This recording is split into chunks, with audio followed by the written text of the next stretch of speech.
जय श्री कृष्णा। दोस्तों, स्वागत है आपका हमारे द्वारिकाधीश यूट्यूब चैनल पर।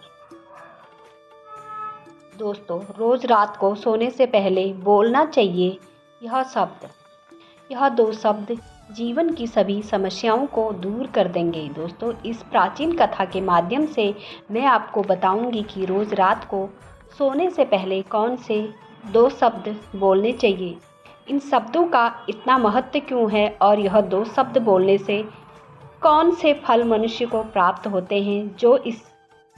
इसे जानने के लिए इस प्राचीन कथा को आप पूरा सुने। इस कथा को सुनने मात्र से ही मनुष्य के जीवन के सभी कष्ट समाप्त होते हैं। तो चलिए शुरू करते हैं। एक समय की बात है, प्राचीन काल में गंबर नाम की एक अत्यंत शोभायमान नगरी थी। उस नगरी में सुगंध नाम का एक अत्यंत विद्वान ब्राह्मण रहा करता था। वहाँ ब्राह्मण ब्रह्मचर्य व्रत का पालन करने वाला, अहंकार से रहित, वेद शास्त्र में प्रवीण, जितेंद्रिय तथा भगवान श्री कृष्ण का शरणागत था। वह नित्य सुबह भगवान श्री कृष्ण की पूजा आराधना किया करता था। फिर एक दिन उस ब्राह्मण ने गोदावरी नदी पर स्थित सभी तीर्थों की यात्रा करने का निश्चित किया। वह कुछ साथियों के साथ तीर्थ की यात्रा पर निकल गया। वहां गोदावरी नदी के किनारे स्थित विरस तीर्थ, तारा तीर्थ, कपिल संगम, अष्ट तीर्थ तथा अंबिकापुरी तीर्थ आदि तीर्थ का दर्शन करते हुए वह विवाह मंडप के नाम के नगर में पहुंच गया। उस नगर में पहुंचने पर वह उस नगर के प्रत्येक घर में जाकर ठहरने के लिए स्थान मांगने लगा। वह प्रत्येक घर में जाता और उस रात ठहरने के लिए थोड़ी सी जगह मांगता, किंतु उस नगर में रहने वाले किसी भी व्यक्ति ने उस विद्वान ब्राह्मण को ठहरने के लिए स्थान नहीं दिया, जिस कारण से वह बहुत उदास हो गया। फिर वह सुनंद गांव के मुखिया के पास गया और उसके एक रात्रि ठहरने के लिए जगह मांगने लगा। तो उस मुखिया ने बड़े ही चालाकी से उस ब्राह्मण को एक धर्मशाला दिखा दी और कहा, हे ब्राह्मण देवता, आप और आपके साथी उस धर्मशाला में रुक सकते हैं। मुखिया की बात सुनकर सुनंद को बड़ी प्रसन्नता हुई और वह अपने साथियों के साथ उस धर्मशाला के पास गया तो देखा कि उस धर्मशाला में कोई नहीं है। वह धर्मशाला वीरान पड़ी है, एक पक्षी भी उस स्थान पर दिखाई नहीं पड़ रहा था। फिर ब्राह्मण ने सोचा, यह जगह तो बहुत ही वीरान है, ना कोई मनुष्य है, ना कोई पशु और ना ही कोई पक्षी। अवश्य ही यह जगह श्रापित होगी, इस जगह पर जरूर कोई बुरी शक्ति का वास है। इतना सोचते हुए, भगवान का नाम लेते हुए वह उस धर्मशाला में रहने के लिए चला गया। ब्राह्मण और उसके सभी साथी उस धर्मशाला में रात्रि के लिए सो गए। फिर दूसरे दिन जब सुनंद ब्राह्मण उठा तो वहां का दृश्य देखकर उसे बड़ा आश्चर्य हुआ। उसके साथी गायब थे, कहीं पर कोई नजर नहीं आ रहा था। किंतु सुनंद चारों तरफ देखा, लेकिन उसे कोई भी नजर नहीं आया। उसने आवाज भी लगाई, लेकिन किसी ने कोई जवाब नहीं दिया। सुनंद बहुत ही दुखी हो गया और वह सोचने लगा, मेरे साथी अचानक कहाँ गायब हो गए, कहीं उनके साथ कोई अशुभ घटना तो नहीं घटी। फिर वह सुनंद ब्राह्मण अपने साथियों को खोजने के लिए नगर में चला गया तो रास्ते में उसे वह गांव का मुखिया मिला। जैसे ही मुखिया ने उस सुनंद ब्राह्मण को जीवित देखा तो मुखिया को बड़ा आश्चर्य हुआ और वह मुखिया उस सुनंद के पास जाकर बोलने लगा, ब्राह्मण देवता, आप अवश्य ही कोई महात्मा दिखाई पड़ रहे हो।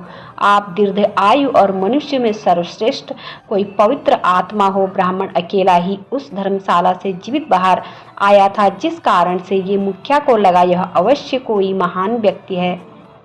इसके पास अवश्य कोई विद्या या फिर कोई महामंत्र है, जिसका जाप करने से यह ब्राह्मण जीवित बाहर आया। और फिर मुखिया ने उस ब्राह्मण से प्रार्थना की और उसे अपने गांव में ठहरने के लिए मनाने लगा। ब्राह्मण देवता, जब तक आपके साथी नहीं मिल जाते आप हमारे साथ ही रुकिए, मैं आपकी सेवा करूंगा। ऐसा कहकर उस मुखिया ने उन ब्राह्मण को अपने घर में स्थान दिया और उनकी बड़ी सेवा करने लगा। फिर कुछ दिन बीतने के बाद वह मुखिया उस ब्राह्मण के पास रोता हुआ आया और कहने लगा, ब्राह्मण देवता, मेरी रक्षा करो। कल रात को एक राक्षस ने मेरे पुत्र को चबा लिया। मेरा पुत्र बड़ा ही गुणवान और भक्तिवान था। उस मुखिया की इस बात सुनकर सुनंद ब्राह्मण ने पूछा, भाई कहाँ है राक्षस, किस प्रकार से राक्षस ने तुम्हें तुम्हारे पुत्र का भक्षण किया। तुम मुझे बताओ वह राक्षस कहाँ रहता है, मैं अवश्य तुम्हारी सहायता करने का प्रयास करूँगा। फिर वह मुखिया कहने लगा, हे ब्राह्मण देवता, इस नगर के पास जंगल में एक बड़ा निर्भीक रहता है। वह रोज रात को आकर इस नगर के मनुष्य को खा लिया करता था। फिर एक दिन समस्त नगरवासियों ने उस राक्षस से विनती की कि वह इस नगर के लोगों को ना खाए, हम तुम्हारे लिए भोजन की व्यवस्था कर देते हैं। जो भी लोग बाहर से इस गांव में रुकने के लिए आते हैं उन्हें हम उस धर्मशाला में रुकने के लिए कहेंगे और तुम उन लोगों को खा लेना। फिर उस राक्षस ने हम नगरवासियों की बात मान ली और वह जो भी रात को उस धर्मशाला में रुकता है वह राक्षस उन्हें खा लेता है। हमने अपने नगरवासियों की जान बचाने के लिए ऐसा किया है। फिर ब्राह्मण देवता, आप अपने साथियों के साथ इस नगर में पधारे हैं और हमने आपको इस धर्मशाला में रुकने के लिए कहा ताकि वह राक्षस आपको और आपके साथियों का भक्षण कर सके, किंतु उस राक्षस ने आपको छोड़कर आपके सभी साथियों को खा लिया। कृपया आप मुझे क्षमा करें, मेरे नगरवासियों के प्राण बचाने के लिए ऐसा किया, किंतु उस दिन उस राक्षस ने आपको छोड़कर सभी को खा लिया। तभी मैंने जान लिया कि आप कोई सिद्ध पुरुष हैं, कोई महात्मा हैं। वह मुखिया आगे कहता है, हे ब्राह्मण देवता, कल रात को मेरे पुत्र का एक मित्र आया था, किंतु मैंने उसे पहचाना नहीं और उसे ठहरने के लिए उस धर्मशाला में भेज दिया। फिर जब मेरे पुत्र को पता लगा कि उसका मित्र धर्मशाला में रुकने के लिए गया है तो वह भी उससे मिलने के लिए चला गया और रात को उस राक्षस ने मेरे पुत्र को भी खा लिया। फिर वह ब्राह्मण कहते हैं, हे भाई, वह राक्षस कहाँ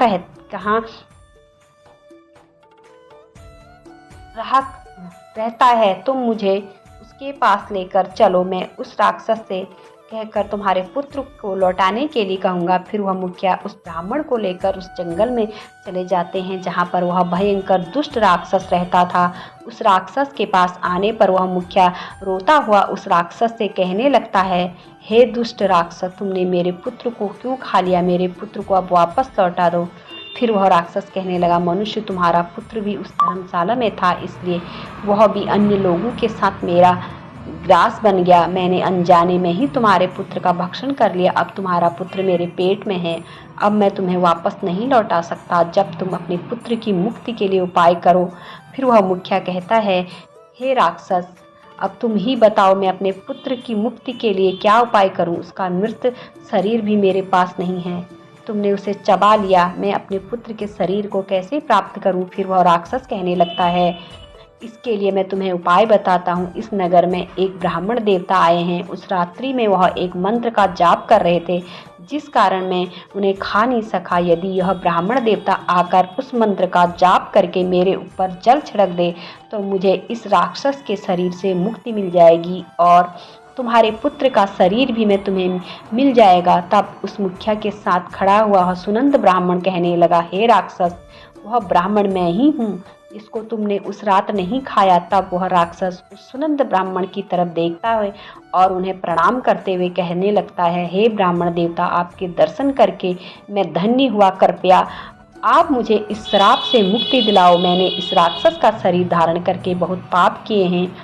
तब वह ब्राह्मण कहता है, हे राक्षस, तुम मुझे बताओ किस प्रकार के तुम्हें यह राक्षस का शरीर प्राप्त हुआ। तभी वह राक्षस कहने लगता है, मैं पहले के समय में एक किसान था और इसी नगर के पास में खेती किया करता था। एक दिन मेरे खेत के पास एक गिद्ध एक जीवित मनुष्य पर हमला करके उसे खाने लगा था। तभी उस स्थान से एक तपस्वी जा रहे थे। उन्होंने यह दृश्य को देखा। वह दूर से ही उस मनुष्य को बचाने का प्रयास करते हुए उसके पास आ गए तो वह गिद्ध उस मनुष्य को उठाकर आकाश में उड़ गया। फिर उसी तपस्वी को मेरे ऊपर बहुत गुस्सा आया और उन्होंने मुझे श्राप देते हुए कहा, अरे दुष्ट पापी मनुष्य, तेरे सामने वह गिद्ध उस कमजोर मनुष्य को खा रहा था, किंतु तूने उसकी सहायता नहीं की। तू नरक में जाने के योग्य भी नहीं है। जो मनुष्य सामर्थ्य होकर भी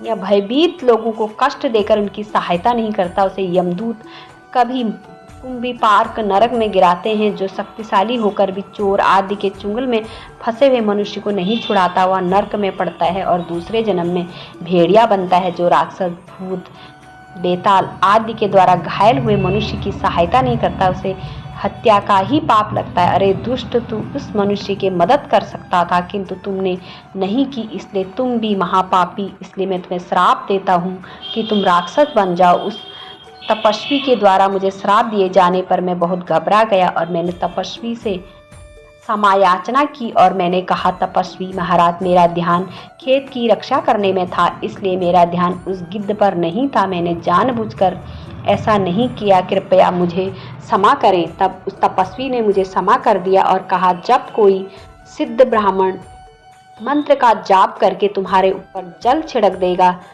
तब तुम्हें इस राक्षस के शरीर से मुक्ति मिलेगी। राक्षस के द्वारा इस प्रकार से कहने पर उस ब्राह्मण देवता को सारी बात समझ में आ गई और उस ब्राह्मण देवता ने अपने हाथ में जल लिया और उस दिव्य मंत्र का उच्चारण किया और वह जल उस राक्षस को छिड़क दिया।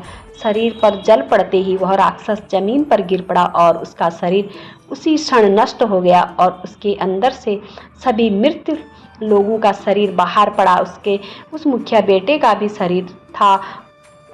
उस मंत्र के प्रभाव से उस राक्षस को और उसके बेटे के अंदर सभी मनुष्य को एकदम से मुक्ति मिल गई और सभी दिव्य विमानों में बैठकर विष्णु लोक को जाने लगे। फिर उस मुखिया ने अपने पुत्र को अंतिम विदाई दी और उस ब्राह्मण की ओर देखते हुए उसे प्रणाम करके कहने लगा, ब्राह्मण देवता, कृपया आप मुझे बताइए वह कौन सा मंत्र है जिसे आप रोज जाप करते हैं, जिसके प्रभाव से उस दुष्ट राक्षसों को भी मुक्ति मिल गई।